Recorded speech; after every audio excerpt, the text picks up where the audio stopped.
We love big bore two-strokes on this channel, but there's one monster that's both feared and revered that we haven't been able to feature until today. This is the Suzuki LT500R, aka the Quadzilla. This is the fastest and most powerful two-stroke quad bike ever built. The LT500 is a single-cylinder liquid-cooled 500cc two-stroke beast.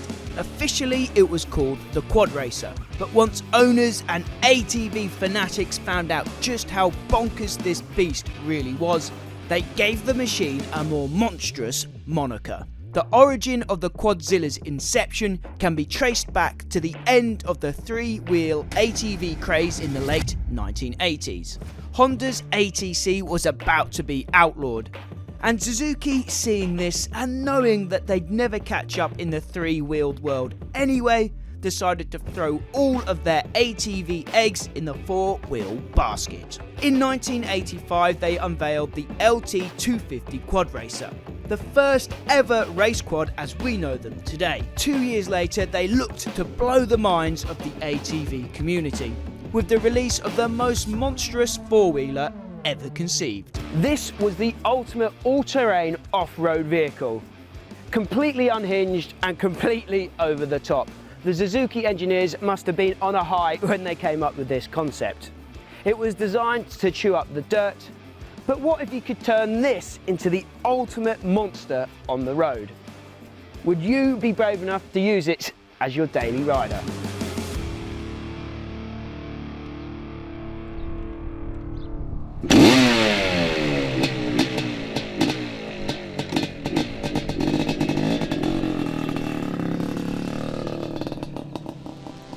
We'll be hitting the road for a fast and furious ride on board the Zilla very soon. But first, let's meet the man behind this bike. So I have John with me here, who is the proud owner of this beast. But before we go and talk about this monstrous thing that we've got here, John, just talk us through your riding background. What was your history with Suzuki two-strokes, I believe, right? Yeah, a little bit. Got the bug when I was 16. Had a Kawasaki IR50. Loved it. Then I progressed on to, I got an RM250.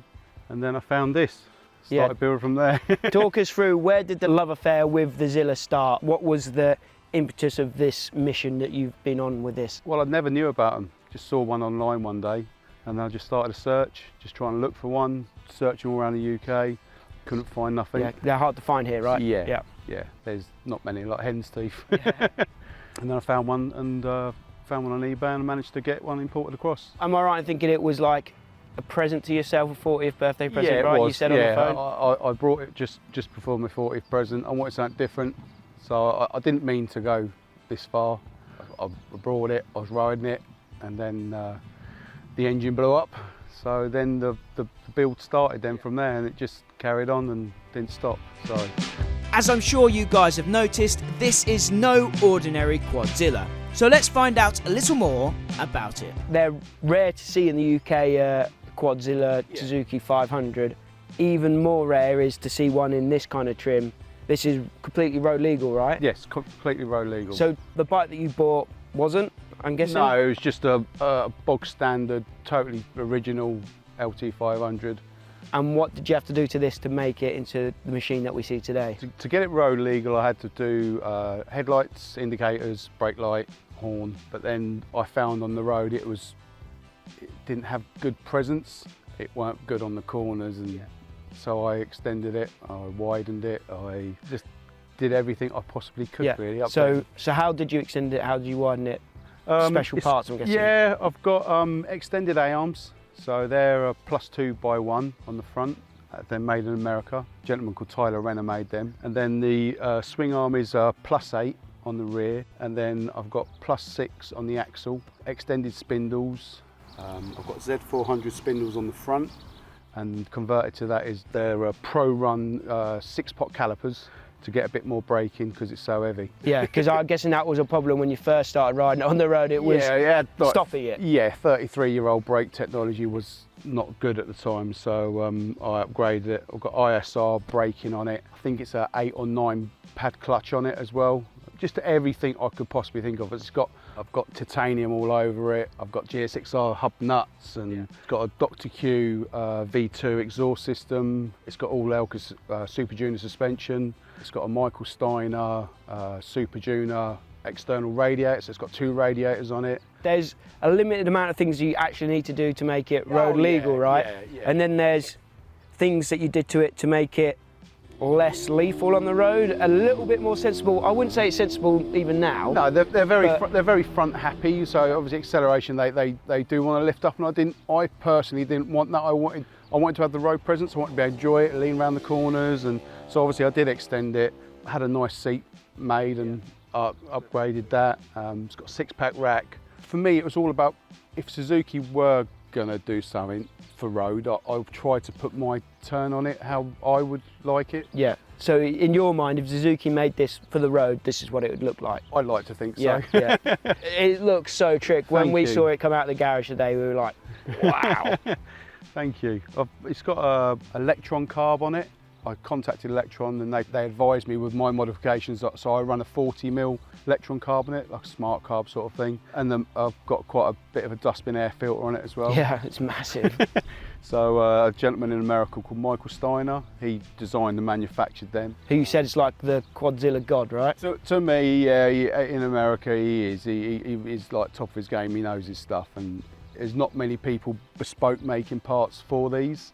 It's starting to happen now. Talk us through that swing arm, because that's a special swing arm on the back as well, isn't it? Tyler, who made the A-arms, made the swing arm as well. It's a +8 arched Banshee swing arm. I've been told there was 3 of them made for the LT500. I was lucky enough to have one made and manufactured, and then I had to get it all chromed. The Quadzilla isn't the only monstrous four-wheeler on the road. There's also the Yamaha 350 Banshee, which has always been the Zilla's main rival. You might know a little bit more than I do, the rivalry between Quadzilla guys and Banshee guys. Yeah, there is. I know it's in America. There's a big. Yeah, I'm guessing it's like Vespa guys versus Lambretta guys. It's like kind of the same thing, but like. Yeah, I'm lucky enough. We don't see many Banshees over in the UK at all. So. You don't see many of these. No, you don't. But there's always been a rivalry there. I love Banshees. If I could, I'd have one You'd myself. have one in there as well. Yeah, definitely. I'd have one. I think they're fantastic. But for me, just a single big bore quad, it takes a lot of beating to me. Yeah, for sure. If you're a big bore two-stroke fan like me, you just can't help but love this machine. And I'm sure that John gets plenty of attention when he's out and about on this beast.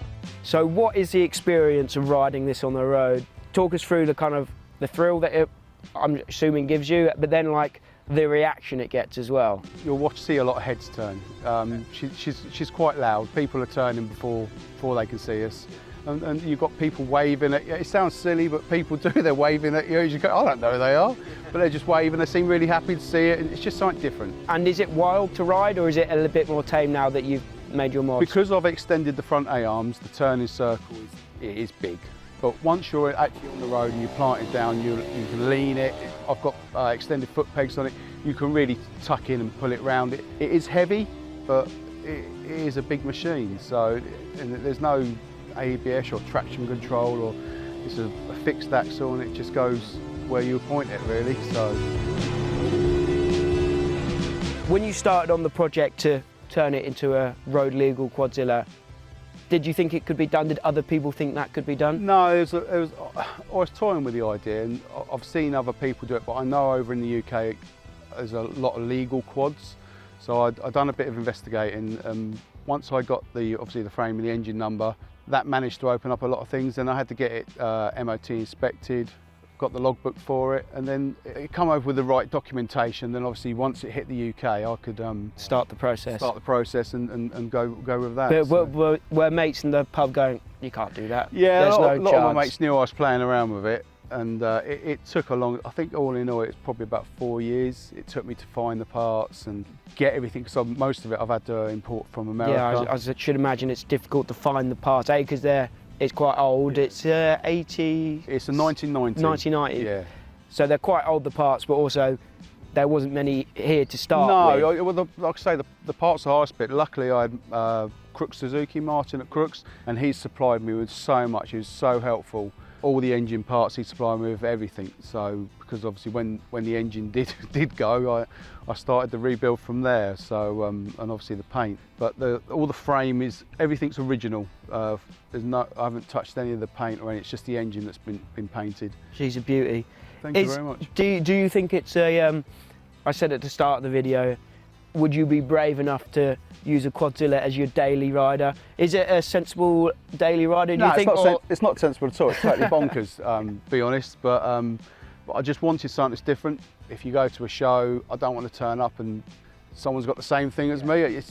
You don't see them. So for me, it was just having something different that can be rode. Yeah, yeah, and you've ticked that box. Thank you. Now let's see it in action. I've not seen it in action yet, so let's hit the road. Let's see the Quadzilla in its, I was going to say natural habitat, but it's not his natural habitat. Let's just see it on the tarmac.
Let me know if you want to see us hit the dirt on board a Quadzilla at some point on this channel.